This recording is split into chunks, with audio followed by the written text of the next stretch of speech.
Bonjour à tous, salut Tnorol. Je vais vous parler d'une civilisation qui est complètement différente de celle qu'on connaît. Euh, Elle s'appelle la civilisation des sept rivières. Elle est vieille, hein. C'était il y a 4000 ans minimum. Minimum puisque elle avait à peu près 2000 ans. Dont 1500 dans la forme urbaine, avec des grandes villes et puis et tout ça. Alors, cette civilisation-là, on la connaît mieux sous le nom de euh, la civilisation de l'Indus. Parce que les archéologues, quand ils ont trouvé les premières villes, elles étaient situées sur le fleuve Indus, hein, celle qui est le fleuve qui traverse tout le Pakistan du nord au sud. Donc les deux premières villes, c'était là, Harappa et Mohenjo-daro. Alors après, on a découvert tout un tas d'autres villes sur d'autres rivières. Et, euh,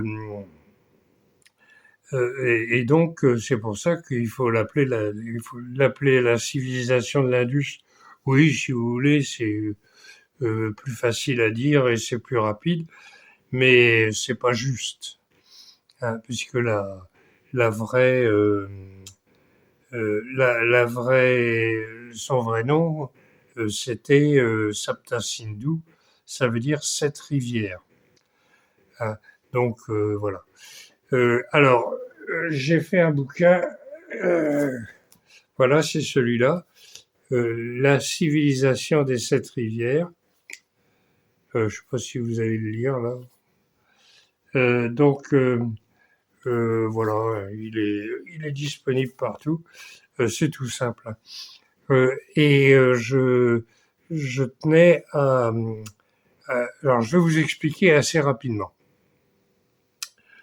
Cette civilisation là, donc a commencé il y a environ 6000 ans, mais peut-être même plus, parce que c'est pas né d'un coup, hein. C'est des gens qui petit à petit ont commencé à se sont organisés, ont fonctionné à leur manière. Euh, c'est dans le nord-ouest de l'Inde, tout le Pakistan, qui n'existe que depuis 1947, je crois. Le, Avant la partition, c'était l'Inde de l'époque. Elle allait donc du nord de l'Afghanistan au Gujarat. Au Gujarat, c'est au-dessus de Bombay, hein, vous voyez, un petit peu en dessous de le Rajasthan et au-dessus de Bombay. Euh, alors c'était et puis donc en largeur, ça partait du Gange à l'Indus. Euh, Ça a commencé sur des rivières qu'il y avait à l'intérieur. Les gens se sont installés là, enfin étaient installés là. Et puis, euh, alors ça, il y a environ 6000 ans, mais peut-être plus, parce que il y a, il y a un point là que je n'ai pas réussi à éclaircir, c'est la monte des chevaux, hein, l'équitation. Est-ce que ça, à quelle époque c'est apparu par là-bas? Parce que on verra. Je vais vous expliquer pourquoi. Euh, quand les archéologues ont découvert ça, ils ont dit, oh là là, chouette, une nouvelle civilisation, mais qui ressemblait pas du tout aux autres, hein, les civilisations romaines, grecques, mais même les anciennes, hein, les pyramides, l'Égypte, quoi, la Mésopotamie, tout ça, c'était complètement différent. Alors pourquoi c'était différent? parce que toutes les autres civilisations étaient de type pyramidal, hein. Surtout celle de l'Égypte, ce qui est normal, mais les autres aussi. Ah, donc, c'est comme les autres, les nôtres, hein, maintenant, hein. Tout ça, tout ce qu'on connaît là, en fait, c'est la même chose que maintenant. Il y a, sauf que bon, bah, au lieu d'avoir des pharaons ou des rois dieux ou des choses comme ça, euh, on a des présidents ou des premiers ministres, mais bon, ça revient au même, hein. Donc le gratin est en haut, se partage tout ce qu'ils peuvent, et même plus. Et, et puis en bas, bah, il y a nous, quoi, hein, voilà. Donc c'était complètement différent, parce que quand ils sont arrivés, quand les archéologues sont arrivés, ils ont vu des belles murailles, des maisons qui étaient bien construites, qui étaient intelligentes. Il y avait la, la gestion de l'eau, donc pas mélanger l'eau usée et l'eau propre, etc. Ils ont trouvé chaque maison avait des toilettes, hein, des toilettes sèches pour la plupart, mais il y avait aussi de temps en temps, on en a trouvé pas beaucoup, mais il y en a des toilettes avec chasse d'eau. Et oui. Bon, alors, pour retrouver ça après, il faudra attendre les Romains et encore. Euh, bon, donc voilà, ils ont trouvé ça. C'était vraiment le confort et très intelligent. Par exemple, on y trouve on a retrouvé des boulettes d'argile euh, truffées de charbon de bois, euh, enterrées sous le sol des maisons. Pourquoi? Eh ben pour piéger l'humidité, hein. Bon, parce qu'il y a beaucoup d'eau par là-bas, donc c'est humide. Bah oui, mais ça, il y a 6000 ans, hein, enfin 5500, ou même un peu plus récemment, mais enfin 4000 maximum, quoi. Ça s'est terminé il y a 3900 ans, à la suite d'une dérèglement de la mousson et de tremblements de terre. Alors quand ils sont arrivés, ils ont fait ce que font tous les archéologues, ils ont cherché le palais, hein, le palais du roi ou du pharaon. Là, ils n'en ont pas trouvé, hein, pas de palais.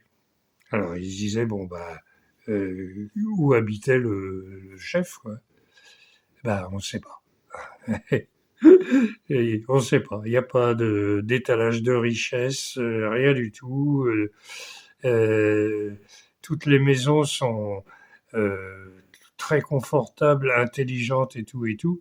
Mais il n'y en a pas une qui est pleine de richesse, et puis et d'autres qui campent à l'extérieur de la ville. Enfin, non, non, il n'y a pas de ça. Il y avait des inégalités quand même, parce que ça, c'est dans la nature humaine, hein. Il y a des gens qui sont plus forts que d'autres, plus intelligents, plus cultivés, cultivateurs, j'allais dire, plus travailleurs, qui font des bonnes récoltes, et puis d'autres côtés qui sont moins bons. Bon. Enfin, c'était pas terrible. La différence était pas énorme. Et on voit bien ça. Les maisons, toutes les maisons étaient confortables. Elles avaient toute une salle d'eau, y compris les pauvres. Et puis les plus riches avaient deux ou trois pièces de plus. Enfin bon, voilà. C'est tout, hein. C'est tout. Alors bon, bah, ils se sont dit, on va chercher les temples. Pas de temple. Ah, pas de temple du tout. Alors, pas de palais, pas de temple. Alors, bon, ben, ouais, ils ont commencé à se poser de sérieuses questions. Et puis, ils ont constaté aussi qu'il n'y avait pas d'esclavage, aucune trace d'esclavage, aucune trace d'armée, Ouais, alors que à côté, ça s'entretuait assez allègrement avec des esclaves et tout et tout. Là, non. Hein. Bon, bah, voilà. Et donc pas d'esclavage, pas d'armée, aucune trace de violence, rien. Hein. Donc c'était et aucune trace de centralisation. Rien ne permet de dire que c'était un pays centralisé. Alors, les poids et mesures étaient les mêmes partout, donc ça prouve que c'était une civilisation et que les gens se concertaient, mais ça ne veut pas dire que pour autant c'était centralisé. Vous voyez, par exemple, chez nous, c'est hyper centralisé.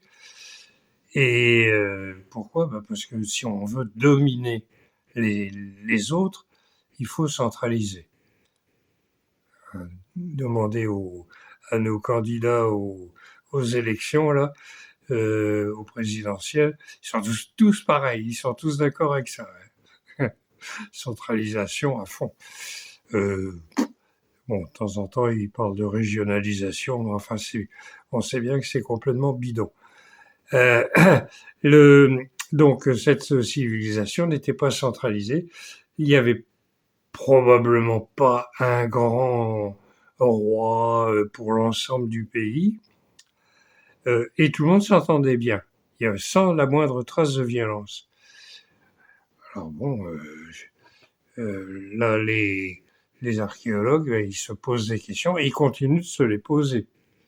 Ils continuent de se les poser. Il y en a qui disent, oh, ben, c'était peut-être une colonie sumérienne.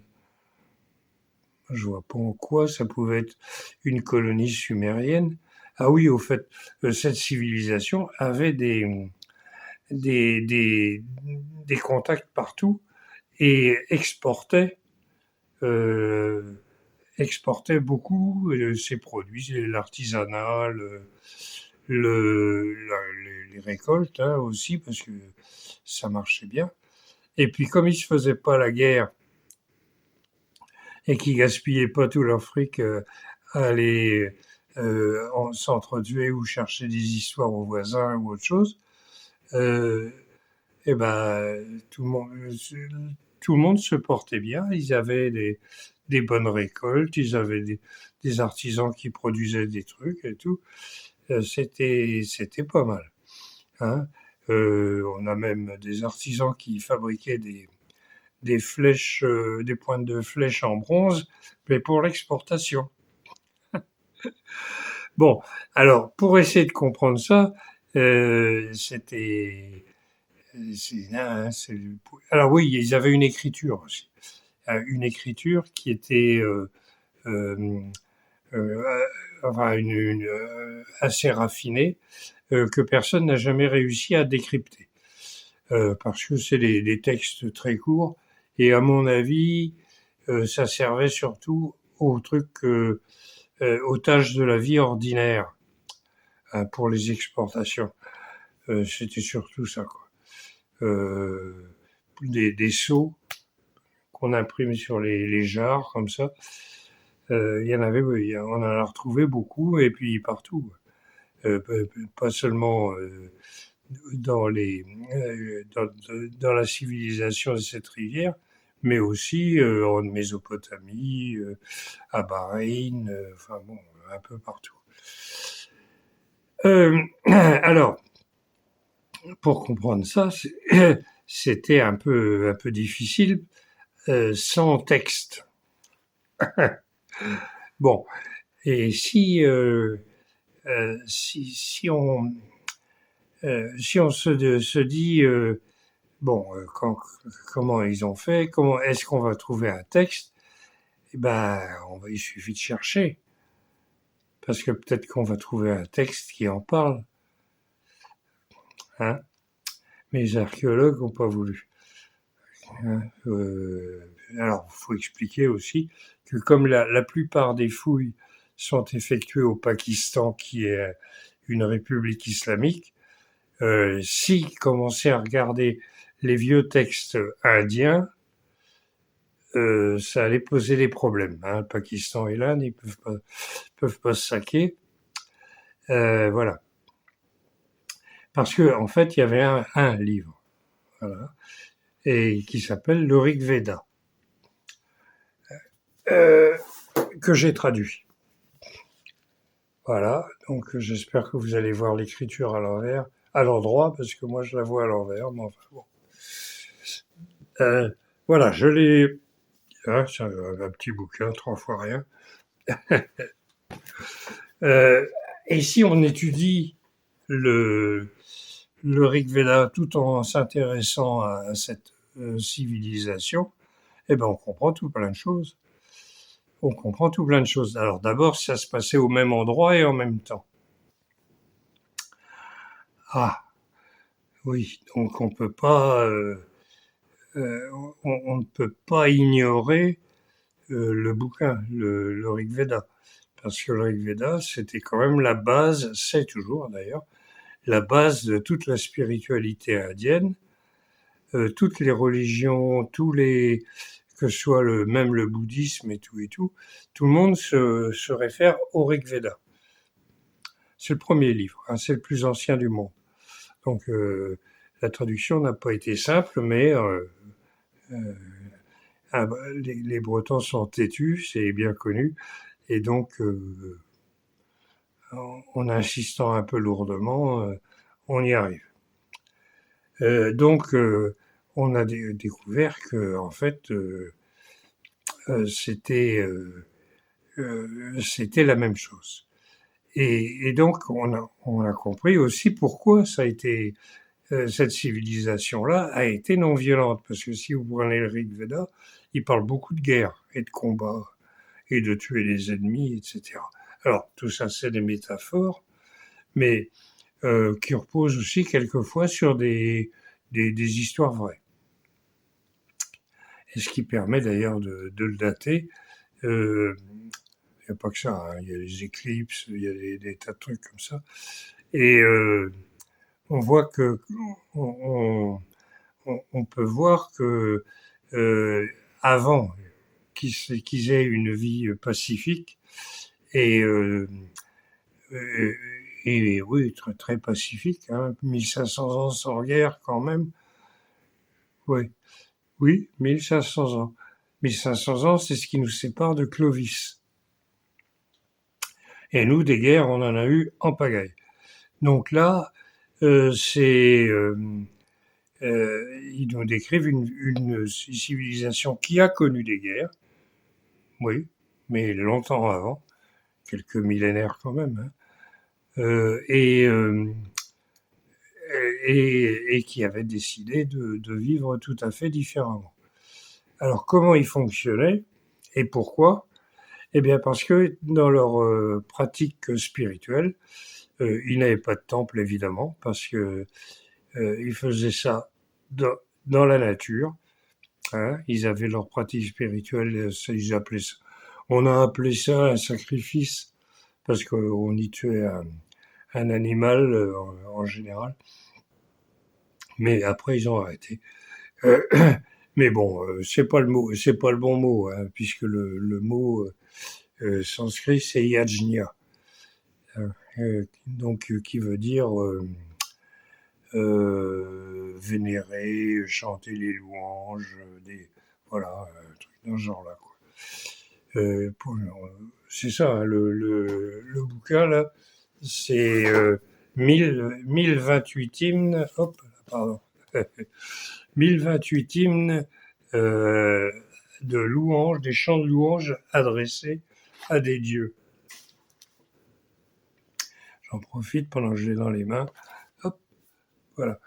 Euh, et je sais plus ce que je racontais. Voilà. Bon, oui, alors, quand on lit ça, on s'aperçoit que la spiritualité qui était pratiquée, c'était un truc qui durait 5 jours, minimum. Enfin, minimum. Ça dépend. Euh, ils avaient tous les maîtres de maison, c'est-à-dire toutes les personnes qui se commençaient à s'enrichir un peu plus que les autres, euh, devaient participer au sacrifice. Et pendant ce sacrifice, le dernier jour, il y avait d'abord, on va prendre le cas du sacrifice le plus connu. C'est l'agnistoma. L'agnistoma, c'était donc un sacrifice qui durait 5 jours. Les 4 premiers jours, on prépare l'esprit de celui qui offre le sacrifice, c'est-à-dire le maître de maison et sa femme, hein, parce que la femme y avait droit aussi, tout à fait au même titre que l'homme. Et pendant 4 jours, on leur prépare l'esprit. Il y a tout un rituel qui est fort intéressant. Et le dernier jour, entre le 4e jour et le 5e, ils dorment pas. Ils passent la nuit éveillés. Et pendant les 4 jours, ils mangent que du yaourt. Donc ça vous prépare. Et puis le matin du 5e jour, hop, ils boivent une boisson qu'on appelle le soma, et qui était une boisson à base de psilocybine. C'était une plante antéogène, un champignon qui était séché. Alors il y en avait un paquet, parce que comme il y avait 16 prêtres, plus le maître de maison et sa femme, ça faisait 18 personnes, si mes calculs sont bons. Et donc, ils en prenaient 3 fois dans la journée. Donc, le matin au lever du soleil, à midi et au coucher du soleil. C'était donc une boisson à la psilocybine, avec les effets de la psilocybine bien connus, qui est celle de détruire l'ego. Si c'est fait dans des conditions adaptées, si on fait ça n'importe comment, c'est pas la peine. C'est pas la peine, on peut avoir des hallucinations ou des choses comme ça n'a aucun intérêt. L'intérêt de cette civilisation là, c'est justement de détruire l'ego des gens qui s'enrichissent. Imaginez à notre époque comment ce serait de faire participer des Trump ou des Bolloré à ces sacrifices. Il y aurait des surprises, parce qu'il y en a qui seraient perdus. Là, c'était ça. Dès qu'il y en a un qui s'enrichissait, hop, il devait boire le truc. Alors, c'était plus simple, parce qu'ils avaient un système de fonctionnement qui permettait de le faire dès la naissance, mais enfin, ils étaient élevés dans cet esprit-là. Et puis, quand ils arrivaient à l'âge adulte, hop, et ils y allaient, quoi. Et donc, la grande majorité de la population, sinon toute, passait son temps et avait ça comme objectif, c'est-à-dire de détruire leur ego et donc de ne pas aller s'enrichir, faire la guerre, chercher, essayer d'être le premier, le plus fort, le plus riche, le plus puissant, etc., comme c'est dans notre civilisation actuellement. Et c'est pour ça que ça s'est très bien passé jusqu'à la fin, qui est dû à donc à ce que je vous disais, à des règlements de la mousson, et puis aussi à 2 tremblements de terre qui ont asséché la rivière principale et qui ont fait que les gens pouvaient plus vivre là parce que il y avait plus d'eau et que ils ont été obligés de partir. Donc ils sont descendus, ils sont allés en Inde, ils sont partis, certains sont partis vers l'Occident et puis monter aussi dans les steppes, ceux qui étaient au nord de l'Afghanistan. Là. Bon, bah, ils sont partis vers le haut, l'Ouzbékistan et autres coins en. Voilà. Donc, si nos dirigeants pouvaient, mais ils le feront pas, pouvaient adopter ce genre de truc, on aurait une civilisation bien agréable actuellement. Bon, alors c'est pas possible, bien sûr. Donc, on sait bien que c'est pas possible. Par contre, il est tout à fait possible qu'une fois que tout se sera effondré, parce que tout va s'écrouler. Oui, faut pas rêver. Même avec les meilleurs des écolos, trop tard. C'est trop tard. Il y avait des mesures à prendre depuis longtemps. Personne n'a jamais rien fait, ou alors des petites mesurettes à la con, comme qui servent à rien. Sinon, encore à gagner du fric d'une manière ou d'une autre, ça me fait penser au contrôle technique des voitures, par exemple. Hein, voilà, il fallait ceci, cela, pour pas que ça pollue trop et tout. En fait, c'est pas ça. Bon, bref, c'est bon, une fois que notre monde va s'écrouler, parce qu'il va s'écrouler, et puis ça va faire mal. On reconstruira petit à petit un autre. Pas tout de suite. Alors, il faudra attendre que les radiations nucléaires se soient calmées. Les famines, ça va être terrible. Hein. Mais bon, les survivants, ils pourront reconstruire une autre civilisation. Donc, s'ils pouvaient s'inspirer de celle-là, eh ben, ce serait pas mal. Ça nous changerait un peu. Hein. 1500 ans sans guerre, ouais, hein, pourquoi? Non, alors que maintenant, il y a Lodzig là qui est en train qui aimerait bien aller faire la guerre à Poutine. Enfin bon, quand on est con. Voilà. Donc je vous laisse méditer là-dessus. Si ça vous intéresse d'en savoir plus, il y a deux sites. Hein, enfin, il y a un site qui est consacré à cette civilisation. Ça s'appelle Saptasindhu Veda. Je voulais l'appeler Saptasindhu, mais une seconde.